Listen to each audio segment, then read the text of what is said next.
진짜 국가를 경영하는 이러한 그 위치에 계신 분들은 포용적인 리더십이 필요하다. 국민들의 이 좌절, 분노 이런 것이 왜 나왔느냐. 대통령을 포함해서 모든 그 지도층의 인사들이 다 책임져야 된다고 생각합니다. 노동시간 단축으로 새로운 일자리 50만 개를 창출하겠습니다. 연차 휴가를 다 사용하도록 의무화하겠습니다. 중소기업에 늘어나는 부담에 대해서는 정부가 지원할 것입니다.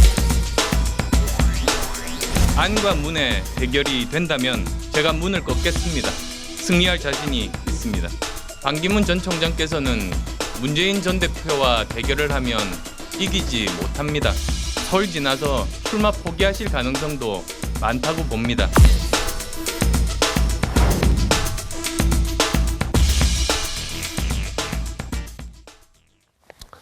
네, 차기 대선 지지도 1등, 2등을 다투는 문재인 전 더불어민주당 대표와 네, 반기문 전 유엔 사무총장이 오락가락 행보에 하루가 멀다 하고 지금 뭐 언론에서 굉장히 논란이 끊이질 않고 있는데요. 구설에 휩싸인 두 사람의 행보를 집중적으로 짚어보겠습니다. 자, 요게 레이스예요. 여기 줄 쳐져 있는 게 레이스입니다. 레이스. 우리 운동장 100m 달리기. 여기가 이제 꼬링 지점이에요. 그래서 문재인 후보가 그래도 앞장서고 있어서 여기다 해놓고 반기문 사무총장은 이쪽 바로 2등이라서 31% 20% 요즘에 이렇게 나오고 있는데요. 오락가락하는 문재인 지지율 대 예상 밖 미풍. 그러니까 원래 좀 강풍이 불 줄 알았는데 20% 반기문 지지율 원래 생각했던 거는 너무 작다 이렇게 생각하는 사람들이 있어서 저희가 예상 밖 미풍이라는 단어를 썼습니다. 자, 우리 반기문 사무총장부터 얘기를 할게요. 나는 진보적인 보수주의자다. 이게 굉장히 논란이 되고 있죠. 네, 문재인 대표가 나는 진짜 보수라고 그랬어요? 네. 다 보수네? 네, 문재인 후보는 내가 진짜, 이재명 시장도 내가 진짜 보수라고 그랬습니다. 지금, 근데 오히려 나를 보수주의자로 보고 있지만 나는 진보적인 사람이다라고 얘기한 게 오히려 또 반기문 총장인데요. 지금 논란이 되는 반기문 리스트, 이거는 근데 사실 좀 공항철도에서 2만 원, 이거는 뭐, 이거 잘못 이렇게 두 장 겹쳐서 했을 수도 있고요. 이건 AI 방역 현장 방문 연출 논란. 이거는 정치인들이 많이 했던 거죠, 연출들은. 턱받이 앞치마, 이것도 뭐 있을 수 있는 얘기라고 보고, 사람 사는 세상인데 사회라고 한 거. 또 오늘은 그 애국가 이렇게 할 때 이렇게 인사한 거 있잖아요. 그거 가지고 또 굉장히 오늘 언론에서 얘기가 나오던데, 그죠? 저도 가끔은 그래요. 근데 또 그럴 수 있다고 봐요. 나도 모르게 이렇게 약간 정치 교차한다더니 입당을 좀 희망하고 있다. 돈 부족해 힘들고 당에 들어가야 할 것 같다. 이렇게 얘기를 했는데요. 여기서 잠깐 그 얘기 좀 할까요? 예, 모아놓은 돈 다 쓰고 있다. 토로를 했습니다. 내가 꼭 돈 때문에 정당에 들어가야 한다는 것은 아니지만 점점점 매달 수천만 원인데 마포구 오피스텔 사무실 2곳 임차하고 보증금 3천만 원, 월세 250만 원, 그랜저 소나타 차량 2대 구입, 2명 비서. 예전에는 자동차 이런 거 다 지원받았었는데 반기문 재산은 장관 시절에 12억이고요. 여러 가지 계산해 보니까 저희가 한 20억 원 정도 있지 않을까 이렇게 생각하는데 참 이 정치인들이 볼 때는 어떻습니까? 뭔가 마음에 와닿을 것 같았는데 확 와닿아요. 확 와닿습니까? 자, 얘기 좀 해보시죠. 이게 정치인으로서 처음 진입할 때 어떻게 자기 이 준비를 어떤 식으로 조직하느냐에 따라서 네. 굉장히 많이 달라져요. 그러니까 그건 총리. 그러니까 제 이야기를 할게요, 그냥. 네. 저도 그 정치하려고 네. 데뷔를 했잖아요. 네네. 그러면 아파트 구해야 되죠. 사무실 구해야 되죠. 돈이 많이 들어요. 네. 근데 제일 힘든 거는 그 누가 핵심인지 조직을 어떻게 만들어야 되는지 막막하다는 거예요. 네. 그런데 입당을 하면 당에서 전략 공천을 받으면 그 사람들이 알아서 와요. 네. 오는데 그렇지 않고 혼자 있으면은 꾼들이 와요. 꾼들이 와가지고 돈 달라 그러죠. 예, 내가 몇 명을 모아줄 테니까 조직을 만들어줄 테니까 얼마를 달라. 그러면 처음 여기서 실수를 하는 거예요.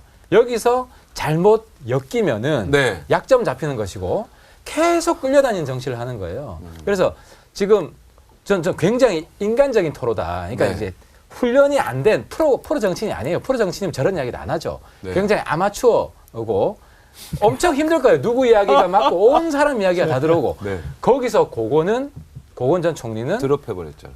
포기했어요. 네. 포기했어요. 그래서 지금 우리 이용전이 말한 것처럼 고냐 드랍이냐를 이 상황을 잘 넘기면은 그냥 고를 하는 거예요. 네. 아주 부드럽게. 네. 그래서 저는 반 총리가 정치할 내공이 있는지 없는지 이거는 반 총리가 아니구나. 반 총장이 네. 이거는 본인이 결정하는 거예요. 누가 해줄 수 있는 게 대신해 줄 수 있는 게 아니에요. 그렇지. 자, 이런 거였어요. 제가 자, 이제 프로 선수, 삼선 프로 선수.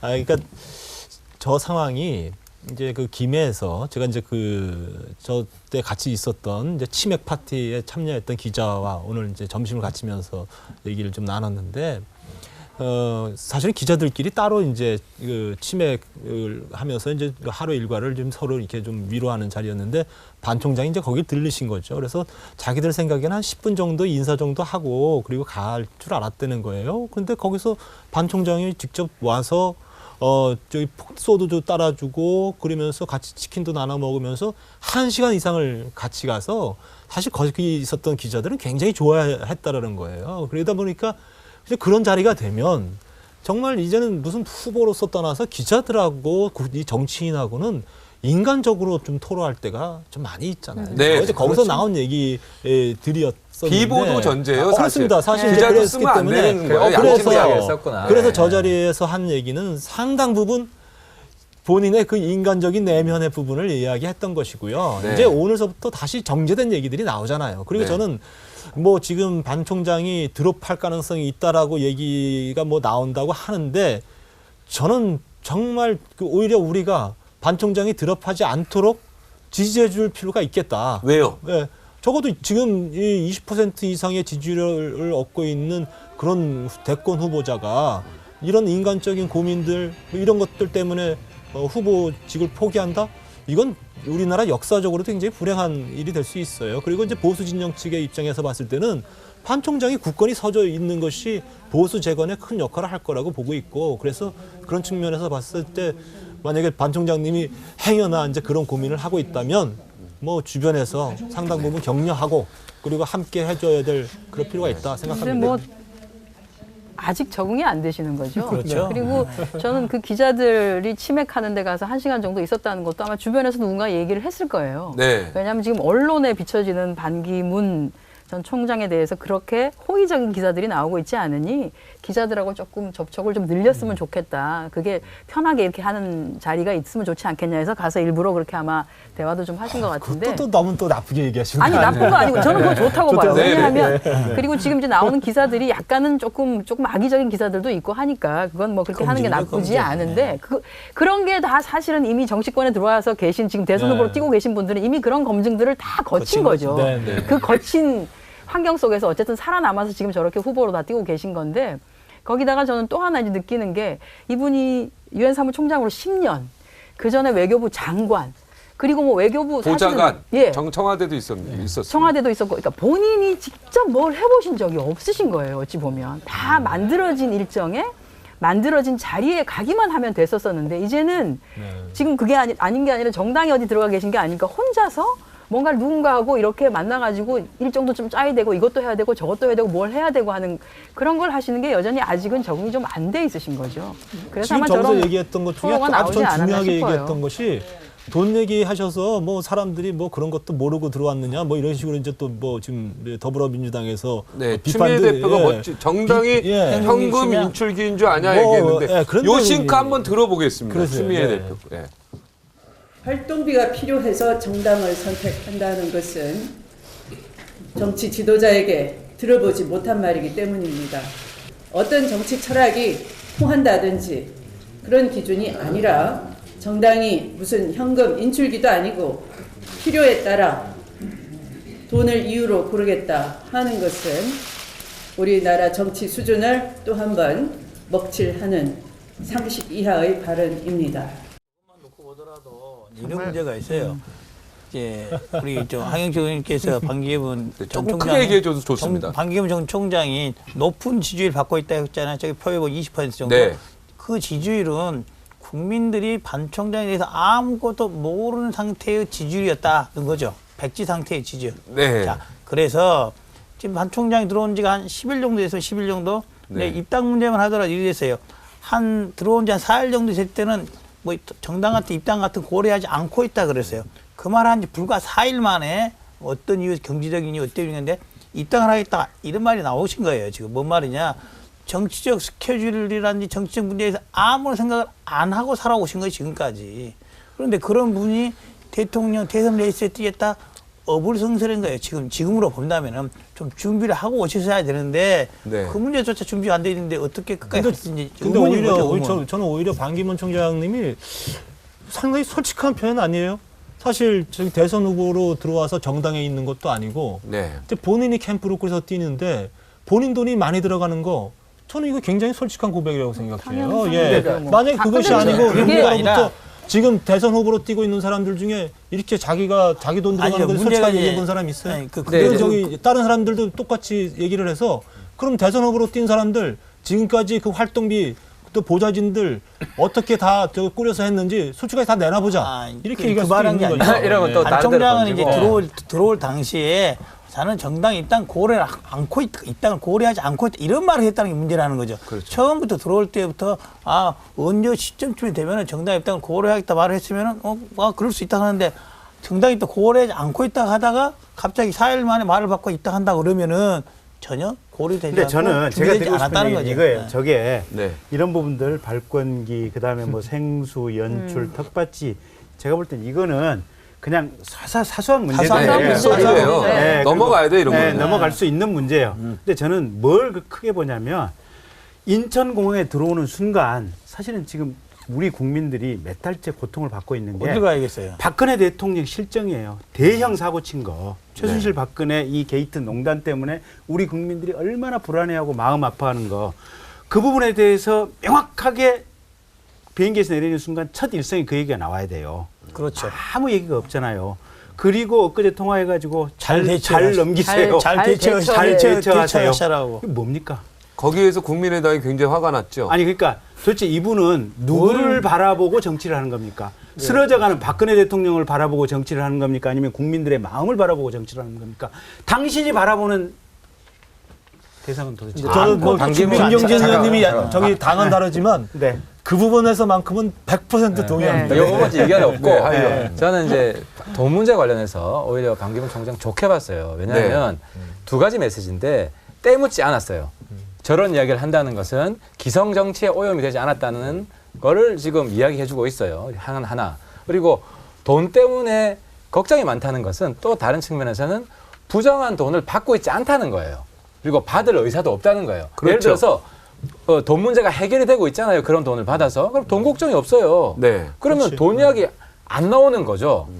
그게 하나 있고 또 한 가지는 당에 들어온다고요. 돈 문제 돈 안 줘요. 해결이 안 되죠. 당에 들어오면은 그러니까 지금도 이제 캠프는 독자적으로 꾸려야 되고 빌려주는 것도 없나요? 그런 돈 안 줘요. 본인이 네. 빌려야죠, 진짜 본인이. 네. 네, 그리고 아니 또 한 근데 가지는 정당에 들어가면 좀 달라지는 건 하나 있죠. 그제 그 달라지는 네. 게 뭐냐면 네. 조금 측근들이 지금 모양이 보기 안 좋잖아요. 네. 옛날 사람들 많이 있고 네. 이런 사람들이 정당에서는 전략적으로 네. 판단을 해서 좀 반 총장한테 도움이 되는 사람들 쫙 붙어서. 배치를 할 수 있겠죠. 네. 이제 그런 면에서 예를 들어 우리 당에 들어오면 저는 사실 반 총장 잘 모르겠어요. 네. 예를 들어서 제가 막 반 총장 잘해라 했다가 본인이 하기 싫다 나가 떨어지면 저만 바보 되는 거잖아요. 네. 그래서 굉장히 힘든 거예요, 리스크를 걸기가. 근데 당에 들어오면은 이제는 우리 당 후보니까 그렇게 해서 도와주는 거거든요. 그래서 당 힘이라는 게 작지 않아요. 때문에 이제 반은 제가 볼 때는 마지막으로 미리 준비를 해야 된다. 유엔 사무총장 해야지 무슨 정치 준비를 합니까? 그러니까 오히려 반기문 총장은 다른 사람하고 달리 미리 대선 준비하고 있다 하는데 전혀 준비 안 한 거예요. 유엔 사무총장 일 충실했고 아니, 이제부터 준비를 하고 있는데 온갖 시행착오를 저는 그래요. 오히려 저런 모습을 앞으로 계속 보여줘라. 그래서 아니라 처음 출발하는 우리 정치인과 옛날 정치인, 본인이 정치 교체 이야기를 했잖아요. 네. 그걸 좀 대비를 시켜봤으면 좋겠어요. 네. 하태경 의원님은 그래서 순진하다 뭐 이렇게 하시는데 본인은 아마 유엔 사무총장 10년 외교부 장관 뭐 이렇게 했던 것처럼 자신이 들어오면 이렇게 다 준비가 되어 있을 것이다라고 생각했을지도 몰라요. 그렇게 내가 생각했죠. 그 위에 떠서 다니면 되는데 그래, 실제 순진한 거지. 들어봤더니 아무것도 떠서 안 되죠. 되는 게 아니라 내가 다 해야 되는 거네. 이제 이렇게 된 것이고. 숟가락은 얹으려 했는데 이제 밥상 차려야 이게 되는. 우리가 이제 공직선거법상 보면은 개선이 12월 20일이라고 하면 240일 전에 예비 후보로 등록할 수가 있거든요. 무소속일 네. 경우에는. 그렇죠. 근데 아직 240일은 아직은 탄핵이 된 건 아니니까, 인용된 건 아니니까 안 되죠. 240일이 안 됐어요. 그러면은 어느 기존 정당에 들어가면 정당에서 예를 들어서 정당에서 가지고 있는 경선 룰에 따라서 예비 후보로 정당 경선을 위한 예비 후보로 등록을 하고 나면 뭐 아닌 게 아니라 후원회도 열 수 있고 이런 것들이 있어요. 그러니까 이제 그거는 아마 좀 어디서 들으신 것 같아. 그래서 네. 정당에 들어가면 조금 뭘 좀 할 수 있다라고 하는 걸 들으신 게 아닌가. 그래서 저런 말씀하신 게 아닌가. 반기문 총장님이 이제 각각 멀지 않은 시일 내에 하셨네. 이제 평가가 이제 아마 끝날 거예요. 그러니까 아마 오래 가지 않을 거라고 보는데 네. 지금에 있어서의 이런 실수, 그다음에 뭐 솔직함, 고백,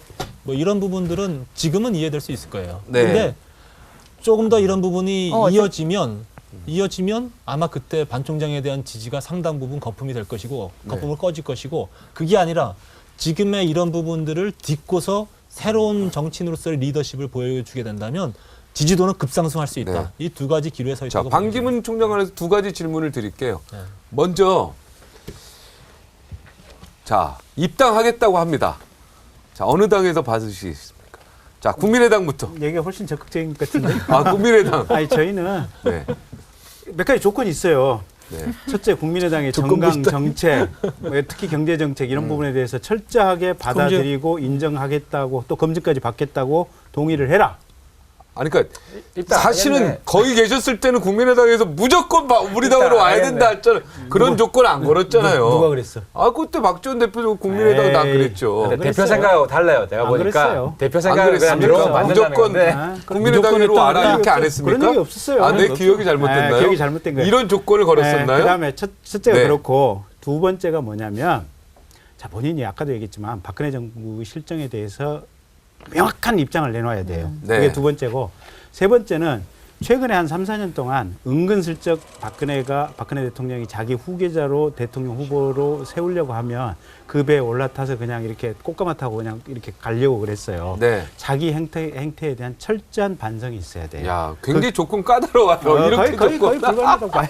예, 모욕 수준입니다. 예, 아, 저, 모욕은 근데 그 만약에 그 바른정당. 반기문 총장이 정말 이번 대선에서 나라를 바꾸겠다, 확실한 집권 의지를 가지고 하겠다고 하면 갈릴 거는 분명히 갈라야죠.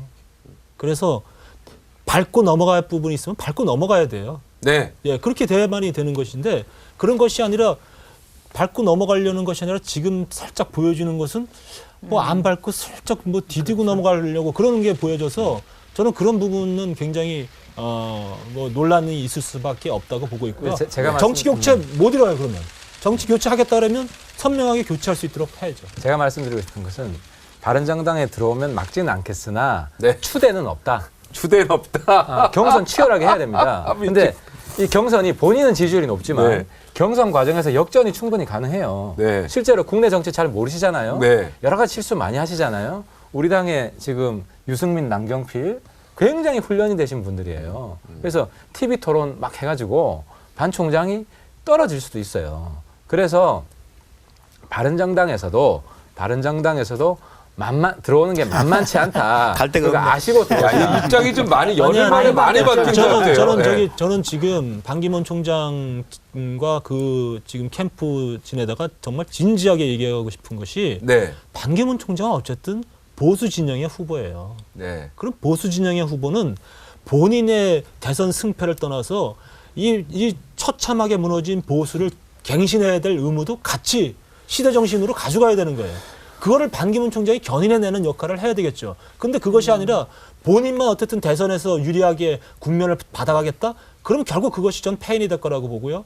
충실하게 이 건강한 보수 진영을 재건하고 견인해가는 그런 과정. 결국은 바른정당에 와서 바른정당이 중심이 돼서 그런 역할을 할 수 있게끔 견인해가면 저는 충분히 더 가치 있는 역할하고 그 속에서 지지도가 올라갈 것이다 보고 있어요. 그래서 네. 하루빨리 들어오시면 네, 근데요, 반기문 총장은요, 원래 민주당 사람이었어. 원래 절친이 이쪽이에요. 아, 그런가요? 아, 그럼요. DJ 때 부터 시작해서 노무현 대통령이 다 장관하시고 어떻게 보면 민주당하고 지금까지 함께 하셨던 분이죠.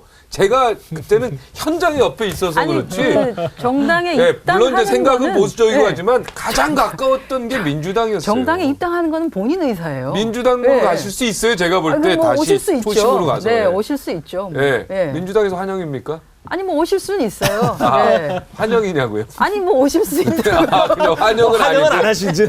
제가 보니까 네. 몇 가지 다른 정당에서 네. 강력한 의사를 보이고 있고 그렇죠. 새누리당에서는 뭐 오고 싶어 하는데 본인이 안 간다고 하고 있으니 결국 뭐 바른정당 국민의당인데 근데 지금 국민의당에는 아마도 네. 보수에 저런 보수주의라고 자체라고 보수주의를 세우겠다는 생각을 갖고 있으면은 저희 당으로서는 거의 들어오기 어렵다. 제가 봐서는 지금 이제 반기문 전 박지원 총장의 대표는 생각이 좀 다른 것 같아요. 행보가 네. 약간은 국민의당과 바른정당 사이에서 네. 이렇게 또 이렇게 조금 좀 반반으로. 재시는 것 같아요. 그러니까 지금 좀 이렇게 내는 메시지나 이런 것들이 명확하지가 않아요. 그렇죠. 그리고 우리 국민들이 느끼기에 이게 좀 와닿는 메시지들이 별로 없어요. 그래서 이제 어쨌든 네. 이게 그래서 너무 외국에 오래 계셔서 그러나 그리고 이 탄핵 정국을 받아들이는 우리 국민들의 정서에도 여전히 부합하지 못하고 계신 거예요. 그래서 준비가 안 된 거예요. 준비가. 이게 너무 오랫동안 딴 곳에 계셨구나라고 하는 그런 느낌을 자꾸만 받게 돼요. 그래서 이거를 빨리 어쨌든 본인이 정리를 하시고 정확하게 양쪽 당에서 어딘지도 정해야지만이 메시지가 명령해 갈 수 있는데 이게 정리가 안 되니까 메시지도 정리가 안 되는 거죠. 근데 네. 저는 이렇게 봐요. 국민의당은 김경진 의원 때문에 안 될 거. 오시지 마라 그러세요. 네, 여기 가시라고. 여기로 가시라고. 여기로 가시라 얘기하시고. 그러고. 제가 볼 때는 반기문 전 사무총장도 박근혜 최순실 게이트의 공범은 아니지만 큰 틀에서 보면 소극적인 부역자예요. 그건 좀 아니, 너무 나갔다. 어떤 얘기를 드리냐면 그거는 저기 위험한 말. 한번 들어보고 네, 이건 반론 듣겠습니다. 네. 이거는 네. 소극적 부역자. 시대에 뒤떨어진 새마을 운동을 유엔 사무총장이 여기저기 수출하겠다고 뛰셨던 분이에요. 박근혜 대통령, 박정희 시대의 그 생각. 그러면 이제 새마을 운동이라고 하는 것이 그냥 우리가 부지런히 열심히 일을 하자 이 관점에서 보면 뭐라고 할 것은 없으나 네. 그게 보면 박근혜 정권이 이 최근 3년, 4년 동안 통치를 하면서 이념적으로 대한민국 국민들에게 했던 부분하고 큰 틀에서 괴를 같이 하는 거예요, 보면. 그래서 소극적인 의미에서는 부역자로 볼 수 있는 얘기가 충분히 있어요. 새마을 운동은 훌륭한 활동 아닌가요?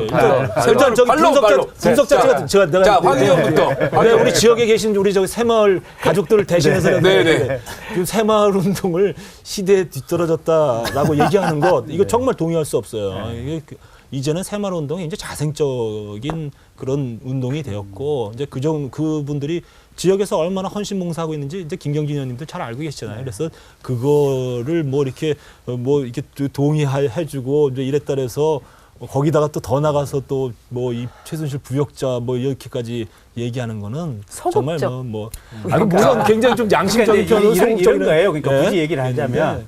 박근혜 대통령이 얘기하는 거하고 이 공명을 같이 해서 박근혜 대통령이 후임 대선 후보로 지명을 해주면 낼름 받아먹고 그 꽃가마를 타고 가겠다라고 하는 정치라는 게 생물 같은 거 아니에요? 네. 그러니까 그 시점에 본인의 스탠스가 있을 수 있고 그것은 달라질 수 있어요. 다만 그 지금 현재 시점에서 그 스탠스가 옳으냐 그르냐를 놓고 우리는 판단할 수밖에 없어요. 저희가 지금 이제 신당을 나와서 탈당해서 신당을 만들었잖아요. 네. 저희들은 지금 옳다고 생각해요. 그러나 이제 장기적으로 봤을 때 과연 우리의 결단이 옳았는지 그러는지에 대해서는 사실 우리는 모르는 거예요. 그렇기 때문에 유엔 사무총장으로서 있을 때 대한민국 대통령과의 대화의 수준과 이제 한 대통령의 후보자로서 정치 교체를 하겠다고 나온 사람의 입장에서는 분명히 달라야죠.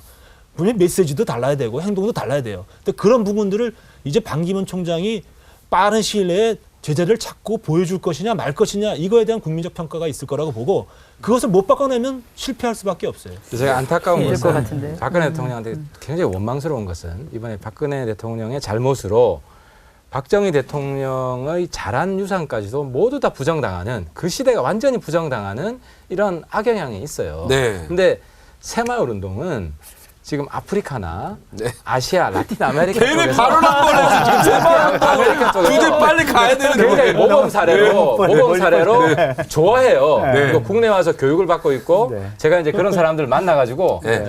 때문에 네. 이 새마을 알겠습니다. 운동까지는 폄하하지 말자. 네, 알겠습니다. 예. 또 발언. 네. 방금 말한 것처럼 저희 지역구에도 새마을 운동하는 맞아요. 사람 많이 새마을 있어요. 분야에도 계시고. 사람도 괜찮고 합니다. 네, 네. 빨리 근데 정정하세요. 시대가 제가 이제 말하고 바뀌었으니까. 싶은 건 네. 이거예요.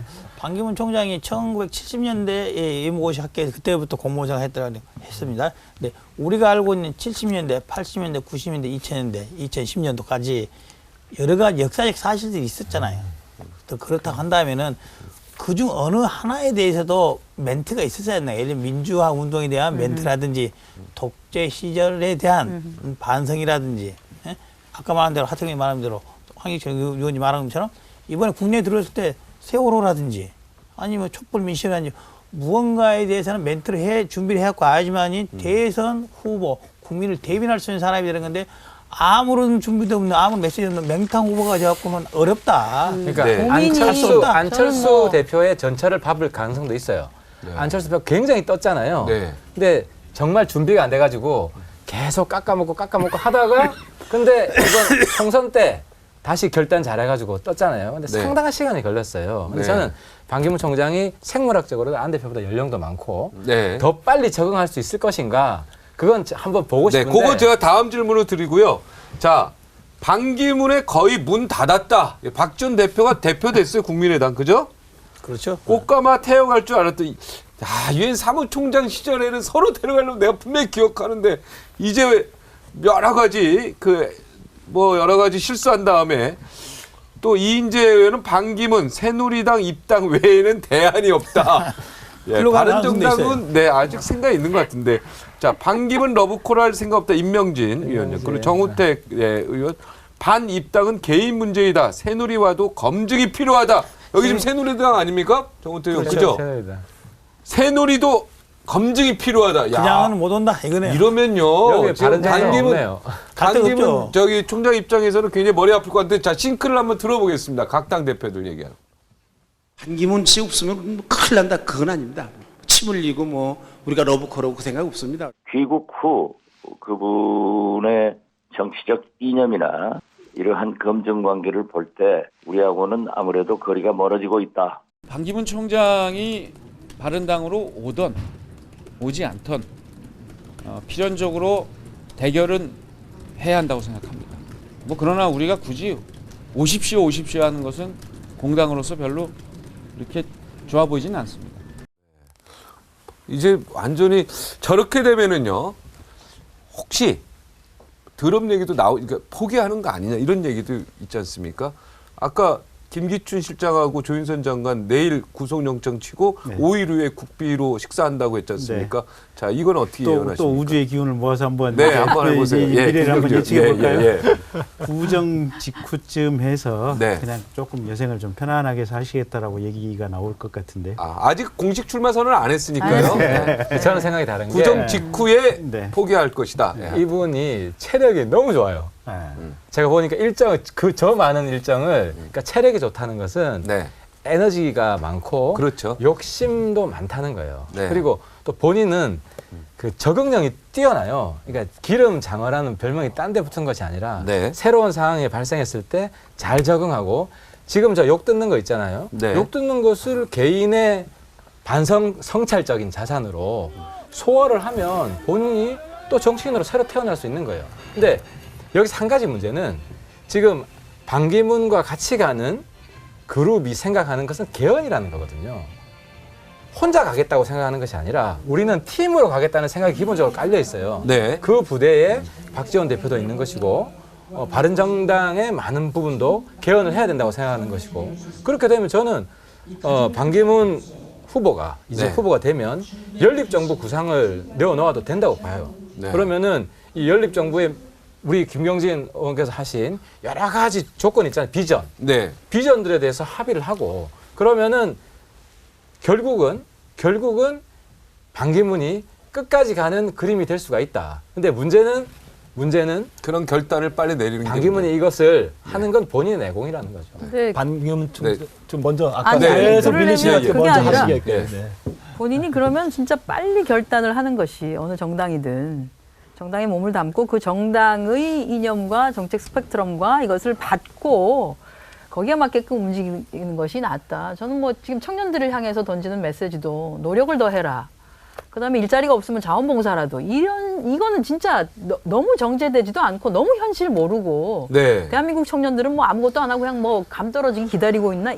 그러니까 너무 현실감이 없으신 거예요. 근데 이걸 그나마 보완해 줄 수 있고 해줄 수 있는 게 그나마 정당에서나 해줄 수 있다라고 봐지거든요. 그래서 본인이 더 이상의 실패를 빨리 하지 않으려면 어느 정당을 하나를 빨리 선택해서 들어가셔서 더 민주당 갈 것 같은 생각도 있어요. 아니 왜 그러십니까? 저는 정치는 생물이기 아니, 왜 때문에 그러십니까? 제가 보기로는 그런 받을 생각이 전혀 없는 분한테 자꾸 갈. 제가 보기로는 우리 반 총장께서 살 수 있으려면 방금 하태경 의원이 말한 거와 마찬가지예요.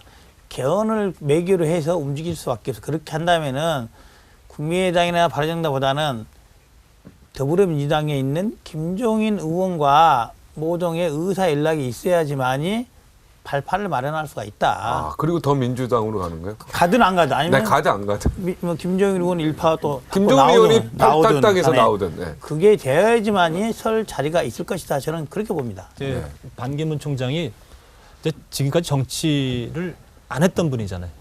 정치를 안 했다는 것은 새로운 정치 실험을 할 수 있는 여백이 굉장히 많다는 거예요. 네. 그리고 본인이 저는 정치 교체라고 선언했을 때 굉장히 좀 의미 있게 받아들였어요. 국민들이 바라는 거고. 그럼 정치 교체를 하기 위해서 무엇을 해야 될 것이냐. 결국은 패권주의와 싸워야 돼요. 그리고 패권주의라는 것은 결국 권력의 독점하고 싸우는 것이거든요. 네. 그러면 이것을 바꿔내기 위한 어떤 그 메시지라든지 또 정책들이 나와야 되겠죠. 그렇죠. 예. 그리고 두 번째는 진보적 보수주의라고 얘기했던 것은 이념을 뛰어넘어 보겠다는 거예요. 저는 이념을 뛰어넘는 정치가 나오길 바라요.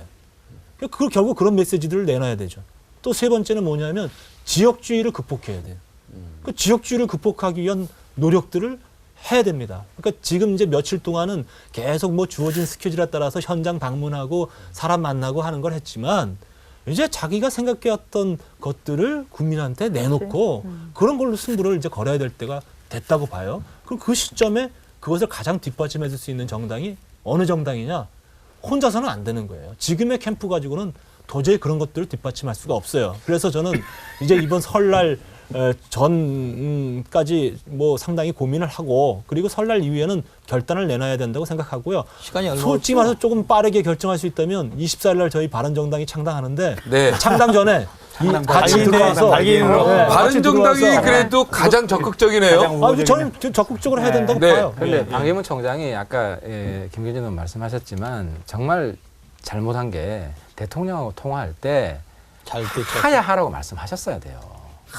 즉각 하야하라고. 그러니까 진보적 보수도 과거에는 탄핵 저쪽 밥그릇한테 하야하라고 어떻게 얘기를 안 해요. 뭐 경상도 말인가 전라도 말인가 먼저 우사잖아요. 얼마나 창피스러워요 대통령이.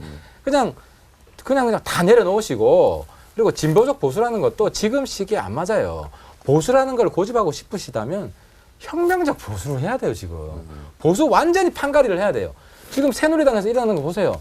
서로 안 죽겠다고 지금 싸우고 있는 거 아니에요. 네가 나가라 내가 나가라 못 나가겠다. 그러니까 완전히 지금 북한 말로 하면 숙청을 해야 되는 이런 지금 상황이란 말이에요. 정치적인. 그러니까 그것처럼 여기서 지금 왜 북한 말이 나옵니까? 죄송합니다. 제가 북한 전공해가지고. 근데 인적 청산, 우리나라 말로 인적 청산을 해야 되고 이 청산이라는 거는 진보 보수 개념이 아니고 이 혁명의 개념이에요. 네. 우리 광장에 나온 국민들도 그걸 요구하고 있고 왜 이재용에 대해서 일단 구속을 해야 된다. 그것은 바로 똑같은 거예요. 대통령에서는 무조건 탄핵해야 된다는 것처럼 구시대의 잔재를 쓸어버려야 된다.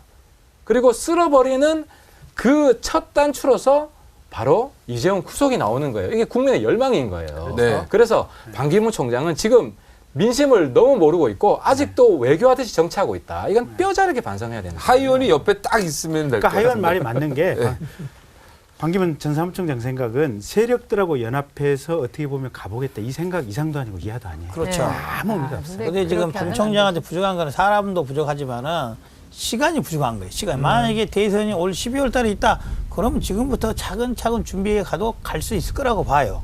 그런데 지금은 빠르면 조기 대선이 거의 뭐 기정사실로 돼 있어서 3월설, 4월설, 5월설, 늦어도 6월설까지 돼 있는데 그 안에 할 수 캠프 없다. 안에 청산해야 될 시간이 사람들이 없다. 많아요. 그 내부부터 청산해야 돼요. 아, 반기문 캠프 내부부터 청산해야 된다. 청산해야 돼요, 내부. 예, 인적 청산. 자, 그건 저기 이건 반드시 저거 좀 정정을 해줘야 되겠는데 하태경 의원님이 무슨 내부의 캠프에 뭐 이렇게 뭐 정리될 사람이 많다는데 지금 캠프에 별로 없으세요. 그분은 고생하고 있고 전혀 캠프에도 들어가지 않고 무슨 반기문 총장 어디 간다라니까 그 주변에 쫙 늘어선 분들 이런 분들 말씀하시는 거죠. 맞아요. 주변에 있는 사람 청산. 제가 그거는 동의할 수 있어요. 몰려다니는 거죠. 아까 그 우리 한정혜 의원이 얘기를 했지만 일반적인 대선은 원래 이제 국가가 보존합니다. 공직선거운동 기간에 선거 23일부터 거의 한 달 정도 쓰는 돈은 국가가 다 보존을 해주는데요. 물론 15%인가 10% 넘어야죠. 예. 예비 후보 등록 후부터는 사실은 후원금 모금을 해서 돈을 만들 수가 있는데 이게 조기 대선 하다 보니까 예비 후보 등록이 탄핵 심판 인용된 다음 날부터예요. 네. 이러다 보니까 후원금 모금도 제대로 할 수 없고 선거 운동도 할 수가 없어요. 고스란히 여기서 문제가 발생하는 게 사비로 충당해야 된다는 거죠.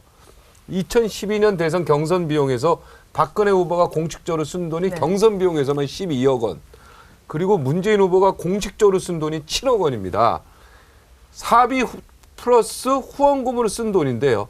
그리고 정당 국조보존금에서도 일부 여러 가지 항목으로 조금 충당한 부분이 있죠.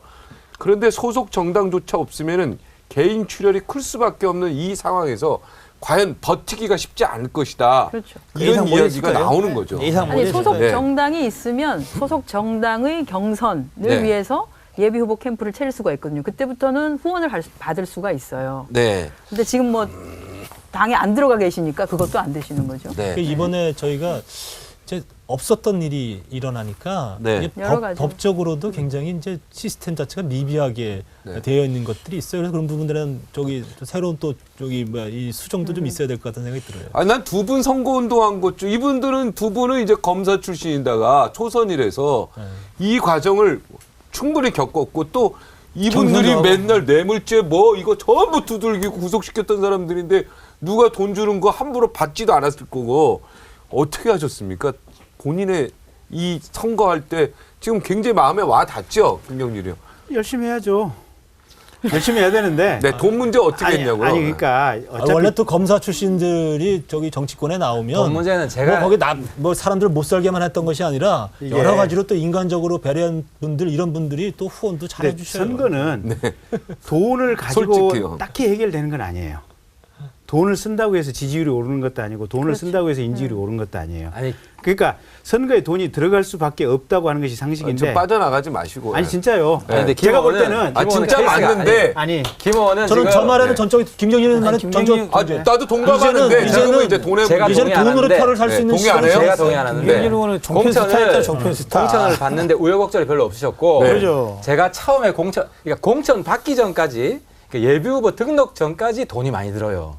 이 돈을 잘못 충당하면 이게 다 족쇄가 되고 정치자금법, 선거법에 걸리는 거예요. 근데 저는 원래는 제가 서울에 나오려고 그랬어요. 그렇죠. 서울에. 그래서 서울에 아파트도 구하고 사무실도 구하고 거기서 돈이 깨지기 시작했어요.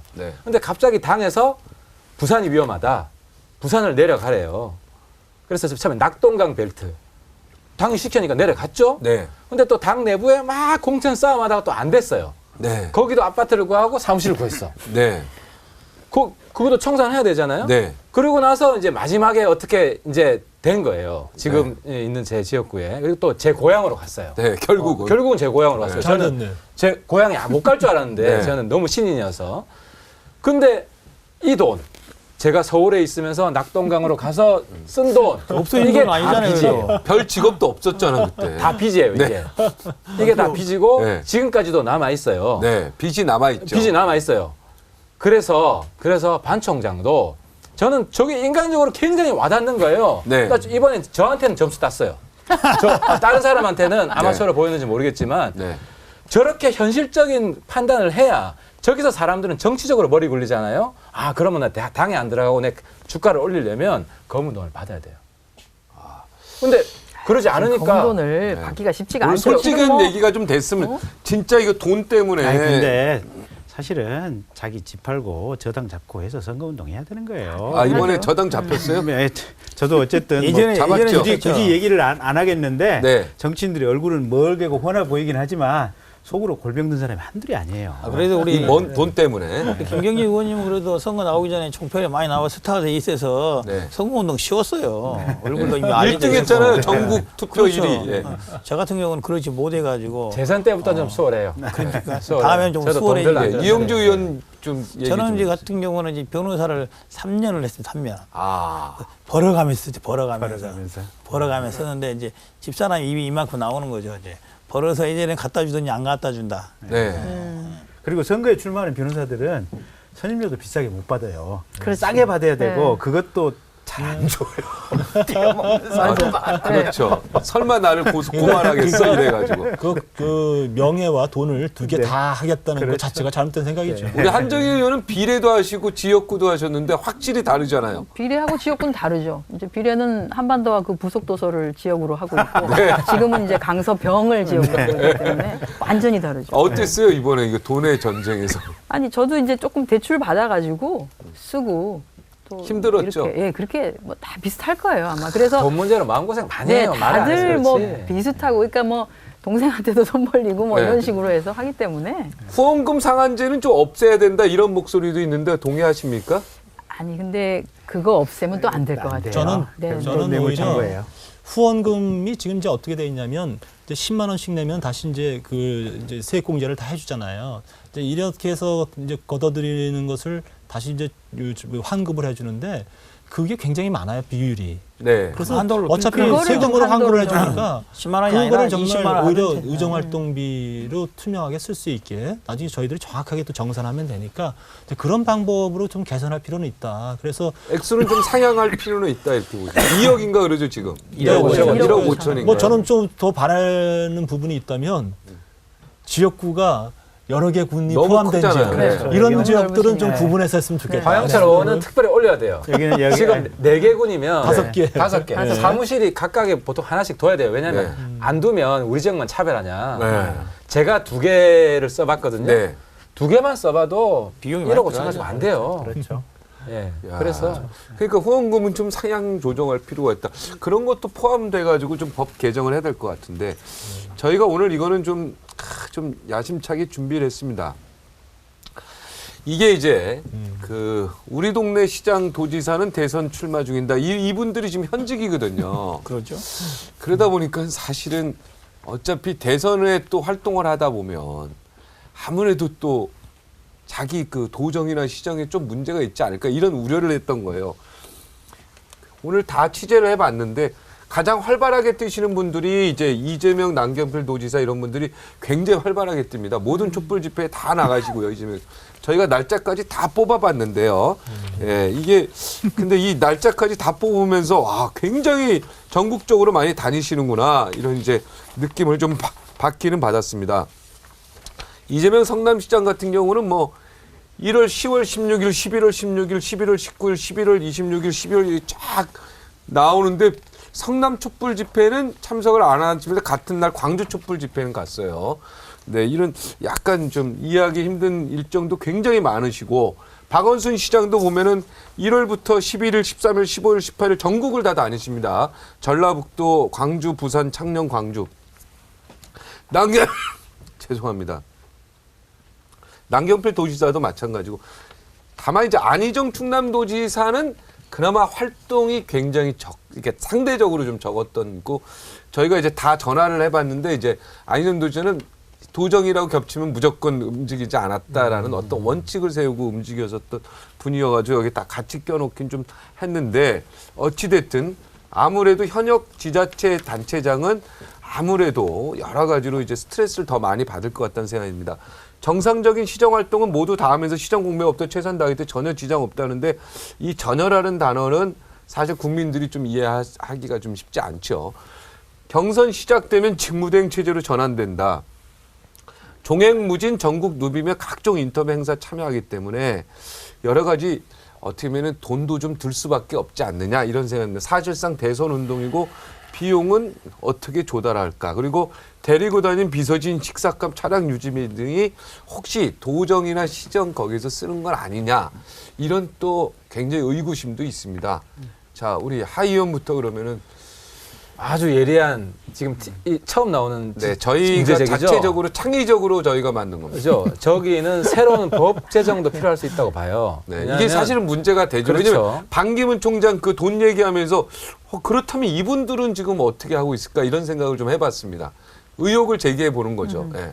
그래서 저 부분은 이번에 한번 투명하게 공개할 필요가 있고 네. 그리고 이제 선거 운동에 해당하는 비용과 네. 그다음에 이제 시도 행정의 비용을 구분할 수 있도록 해줘야 네. 되는데 아마 지금 구분 안 하고 있을 가능성도 있고요. 네. 근데 이거를 법적으로 규제해줘야 네. 저분들도 이제 자유롭게 할 수가 있고 그리고 행정 공백은 이거는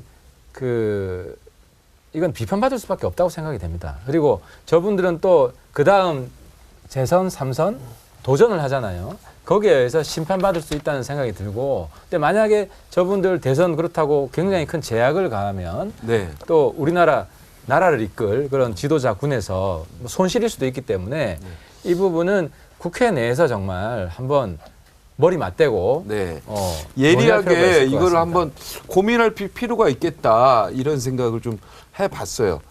근데 요게 네. 그러니까 현역 지자체장들인데 가령 회사 사장이다. 네. 가령 뭐 삼성물산의 사장인데 자기가 다음번 선거에 나오고 싶다. 그럼 역시 비슷한 행태들을 보이는 측면들이 있거든요. 네. 그래서 저게 문제 제기는 아주 정확하고 분명한 초점이 있는 문제 제기인데 네. 해답을 찾기는 정말 머리 아플 거예요. 네. 저는 근데 이게 아까 먼저 하세요. 네, 네. 그게 고맙습니다. 아까 이재용 부회장 구속돼도 삼성 잘 굴러갈 거다라고 얘기할 때하고 또 다른 말씀을 좀 하시는데 네. 저분들 어느 정도 시간 빼서 대선과 관련된 일정들을 소화해도 이제 해당자치단체들은 잘 굴러갈 거라고 봐요. 그리고 네. 그렇게 굴러갈 수 있게 만들어 놓는 것도 하나의 능력인 거예요. 네. 그렇게 잘 준비해 놓고 시스템을 갖춰 놓고서 자리를 비우는 것들을 좀 잘 할 거라고 보고 네. 그리고 저는 저런 분들이 그래도 지자체장들이 유력한 대선 후보로서 등장하는 건 대단히 바람직스럽다 이렇게 봐요. 네. 그리고 이것도 분명히 문제가 될 것 같아요. 어느 순간에는. 네. 그죠? 저 저희가 부분에 대해서 문제 지금 제기를 했지만. 상당히 신경 써서 하고 있는 것으로 제가 알고 있어요. 네. 당연히 같은 땅이지만 이 부분 좀 네, 30초. 차이가 좀 1분 있는데 남았습니다. 저는 네. 기업 생활 다 벌써 100분 지났어요. 기업 생활 해봤는데요. 네. 제가 활동을 할 때 오너가 구속이 됐어요. 네. 20초. 한 2~30억 이상 투자 결정을 못 해요. 네. 기업이 굉장히 큰 제약이 있고요. 네. 시도 똑같다고 봐요. 안 그래. 한정희 지금. 의원. 안 네. 그래. 지금. 1분 남았어요. 박근혜 대통령이 관저에 있으면서도 공백이 있었어요. 그래서 그건 무능한 거죠. 아이 책임을 그러니까 그거는 네. 무능과 유능의 네, 차이고 유능한 사람이기 저분들은 때문에 지금 공백이 더 움직이면서도 행정 공백이 전혀 일어나고 있지는 않아요. 그것은 능력의 그렇습니까? 문제인 괜찮습니까? 것이고 네. 하기 때문에 그걸 아니 문제 삼을 어쩌면 수는 없을 것 황영철 의원 같아요. 얘기대로 예, 맞습니다. 대한민국의 네. 미래 대선 후보군을 그렇죠? 늘려준다는 의미에서는 그럼요. 네. 조금 눈을 감아줄 수도 있어요. 아, 눈을 좀 감아주자. 검사 지역 입장에서. 주민들이 그런 측면에서 동의를 상당히 하고 있다. 결국은 이제 저는 네. 생각해요. 이영주. 업무에 대한 로스가 생기는 것은 국민들이 참아줄 수가 있을 겁니다. 하지만 약간만도 데리고 다니는 비전 식사비, 차량 유지비 이런 부분에 대해서는 명확한 정리가 필요하다. 네. 그 정도는 감수할 수 있을 거라고 봅니다. 네. 돌아와서 정리하도록 하겠습니다. 네. 1분 후에 뵙겠습니다. 자, 1분 남았습니다. 결선 투표제에 관련해서 찬성. 이영주 저는 의원. 찬성을 하고 있습니다. 왜 그러냐면은 항상 나는 게 뭐 후보 단일화하자 이런 그 비공식적인으로 선거가 가잖아요. 그래서 공식적인 창구를 만들기 위해서는 대선 결선 투표자는 법률적 장치가 필요하다. 이게 필요하다고 봅니다. 네. 반대. 이번 선거에 무의미한 이야기예요. 선관위에서 이미 물리적으로 시간이 너무 짧아서 불가능하다. 결선 투표제 할 수 없다. 무의미한 이야기를 자꾸 해봐야 무슨 의미가 있어요. 그래서 다음 대선 때 이야기하시라. 본인은 찬성하는데 개인적으로는. 아니 시간 때문에 안 된다. 지금 시점에는 개헌이 더 중요하다. 결선 투표제보다. 결선 투표제 이야기하면 개헌이 묻힌다. 아, 결선 투표제가 그래도 시간이 있다면 찬성하는 거죠. 개헌을 하고 개헌하고 더 결론적으로. 근본적인 걸 이야기해야지 지금 저 2차적인 걸 자꾸 이야기하는 거는